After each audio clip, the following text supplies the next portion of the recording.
Steps on the Path, Part 4. There's five parts because we have 5 Sundays. So this is Steps on the Path of Transformation.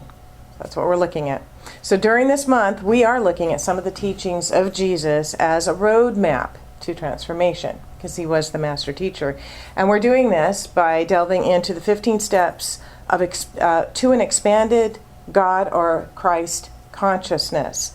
And I've also used the analogy that these 15 concepts are building blocks of spiritual armor, or to say an internal armor, an armor of consciousness that will strengthen, empower, and protect us through whatever trials and tribulations that life may offer.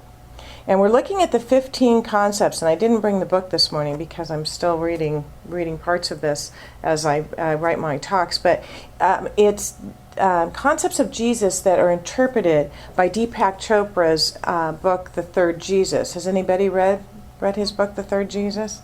You've read, yeah, it's pretty amazing. And we're going to jump today right into today's 3 concepts. And they are, 1, you must be born from above. 2, do not worry about tomorrow. And 3, you are the light of the world. Because that the first 2 are actually very similar, we're going to kind of interpret them together. We're going to put those together today. So we're going to delve right into these first 2. You must be born from above, and do not worry about tomorrow. We're going to look at that. Being born from above could be interpreted to refer to being born into a higher spiritual viewpoint. Not a viewpoint that looks down upon things, but an expanded viewpoint that sees life from a broader perspective. Okay? What new higher viewpoint might Jesus be speaking of? And how could that viewpoint assist us in not worrying about tomorrow? In the Philosophy of Jesus for the World Today, Ernest Holmes answers that question. He says, as we reflect on the life and teaching of Jesus, we find that he spent much time alone communing with God. In his instructions, he tells us that the power of God acts independently of any circumstance because it creates circumstances. Yet we can get lost in the circumstances that surround us and become confused over them. This is why Jesus told us not to judge according to appearance, but to judge righteously. That is, we should look at the obstruction in our lives and say it is. We should not look at the obstruction in our lives and say that it is too great to overcome. We should know that even in the obstruction which confronts us, at the very center of it, there is a power that can resolve all obstacles, solve all problems, and meet every emergency. He goes on to write, so it becomes a question of whether our faith is greater than the obstruction, whether we are becoming confused over conditions or thinking peacefully and calmly about them, whether it comes right down to a rock bottom fact. The only question is whether or not we believe in a power greater than we are that we can use, and whether or not we believe that this power is ready, willing, and able to respond to us. That was long reading, but I think he says a lot. I really think he says a lot there. The broader view, the view from above into which we must be born, which enables us not to worry about tomorrow, is the view that there is a power at our fingertips that is ready and willing and able to respond to us. When? Now. Right now, right in this moment. And this is not just some power, but all power. All power is ready for us right now. And that is a power for good. And that's really such a key element in all of this. In the end, everything is good. And if it isn't good, it isn't over yet. Okay? Remember that. When you're going through something, everything is good. And if it isn't appearing to be good, it isn't over yet. Here's an illustration. 2 sailors ran into each other in a pub. One of the men told the other about his last voyage. After a month at sea, he said, we discovered that our masts had been eaten through by termites. Almost nothing was left of them. That's terrible, said the second sailor. That's what I thought, said the first sailor, but it turned out to be good luck. As soon as we took the sails down to fix the masts, we were hit by a squall so sudden and so hard it would surely have blown us over if our sails had been up at the time. Well, how lucky! That's what I thought. But since the sails were down, we couldn't steer ourselves. And the wind blew us into a reef. The hole in the hull was too big to fix. We were stranded. That is bad luck indeed. That's what I thought. But we all made it to the beach alive, and while we were on this island whining about our terrible fate, we discovered buried treasure. So the moral of the story there is trust that God's fullness and wholeness and abundance and perfection are in the middle of everything. Always. It's easy to say, isn't it, when things are going really well. It's easy to go, yeah, I can see God, I see God, I see God, I can see God. It's so easy to be a follower of New Thought and religious science when life is good. But the real power of living these words of Jesus comes when things are appearing not to be so good. When, like the sailors in the story who were blown onto the reef, life looks bleak and it looks scary. But this is the time that we take what we have learned. This is the time that those lessons, that knowledge really, really counts. And I want to add that if you're in the middle of something right now that appears to be quite awful, and you just can't bring yourself to know and to look for the good, try to refrain from judging the situation and naming it bad.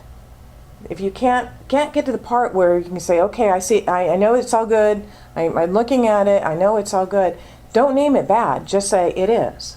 At least that's a step up from naming it bad. You get to a neutral point, and you can move easier from a neutral point into naming it good. Okay, it's really a good place to start. What is it?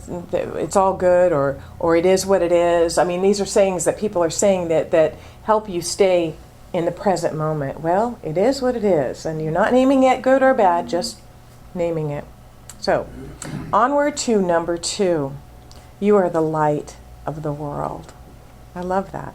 It's told that on at least one occasion when Jesus had been praying and in communion with God, that his face was so bright that his followers, all the people following him, could not look upon him. His face had that glow. And it was said that he felt and then physically expressed the light of God, and he said that he was the light of the world. But he didn't stop there when he also said, you are the light of the world. It's just quite amazing how he recognized that what was within him was also in everyone else. Chopra suggests that instead of thinking that wisdom is unique to the Messiah, we should take Jesus literally when he said this. He suggests that Jesus is describing our destiny as equal to his own. In the Science of Mind text, Ernest Holmes writes, we all, in varying degrees, enter into the sense, into illumination. All people have sensed that truth is light. In the moments of deepest realization, the great mystics have sensed that one life, one light, flows through all, and that all are part of that life. God is within each of us as well as throughout all of creation. We must come to sense this marvelous presence. God in all and through all, Jesus prayed that we might come to see the unity of life.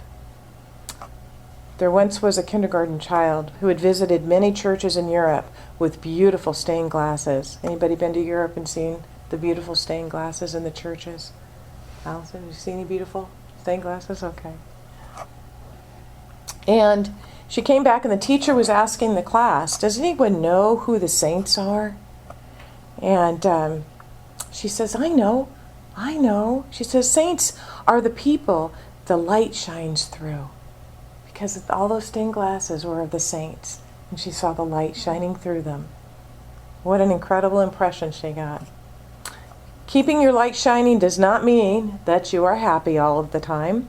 And always wake up cheerful and smiley, as we know. Sometimes we have days when we're just not quite there. It means that even though through our tears, we know that God is present within us. We can give ourselves that moment. It's like, okay, I know God is here, but I'm feeling this way. I'm going to give myself a little moment to feel that. And as we say each week, right where we are, wherever we are, that's where God is. God is right where we are. To shine, we must move through the outer layer of stuff. We must clear it and cleanse it so that the light can be seen and can be used to point our way through life. We are living today in a complex and changing world. If there's one thing needed more than anything else, it is light. It is light. Light in terms of insight into ourselves, guidance along life's way, knowledge of how the universe works, and the wisdom to use this light and not abuse it. What if you brought light to your dark situations? As I think about these concepts this morning, it struck me that they really speak to the first two steps of the scientific mind treatment or affirmative prayer, what we call treatment, which I've said that if we really, really, truly could embody just those first two steps, we would really not need the other three, because we would be in a state of being that would attract all it is that we desire to experience right then, right there. We would be it. And when you are it, it all just falls into place. It all just happens. So let's look at those first two steps. Let's just go over them a little bit. Step number 1, which is recognition. Recognizing the fullness, the allness, the goodness of God as the only power and presence in this universe. Recognizing this is definitely being born from above, and in this consciousness, there can be no worry. Where God is, all is well. There can be no worry when we recognize that. Step number 2, being aware that we are one with this power. There's no separation. That the light of God already resides within us. It's not going anywhere. It's always been there, always will be. And it's who we are. Believing that we truly are the light of the world. We can get into that space in our minds. We are that which attracts all. And it is good. I'd like to ask you right now to make a commitment to the following 3 principles. 1, take a higher expanded viewpoint. Rise up. Take a higher expanded viewpoint of your life, the world, of all things. Anything that looks maybe a little discordant. Take a different viewpoint. Number 2, trust. Trust the presence and power of God. Can't get any better than that. There's nothing better than the power and presence of Spirit. And then commit to being the light. Be the light. Think of a situation in your life right now where you can apply 1, 2, or maybe all 3 of these principles. Close your eyes. Just take a deep breath. Just think about a situation there. See yourself. Be a witness to yourself looking at your situation from a higher, expanded viewpoint. This is what Jesus meant when he said to turn the other cheek. He didn't mean for you to offer it up so that, maybe someone had slapped you on one side and you were supposed to turn the cheek so that they could hit you again on the other side. That is not what he meant. What he meant was to look at it from a higher viewpoint, to see it from a spiritual vantage, a spiritual viewpoint. If you find that there's no solution that is making itself known, trust the presence and power of God, knowing that all is working toward your highest and your best good for you and everyone involved. Just know that. And finally, in what areas of your life can you be the light and bring the light?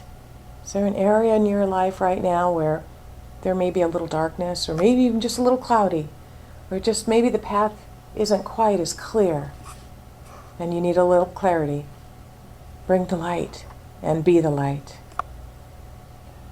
And come back and join me now and think about this.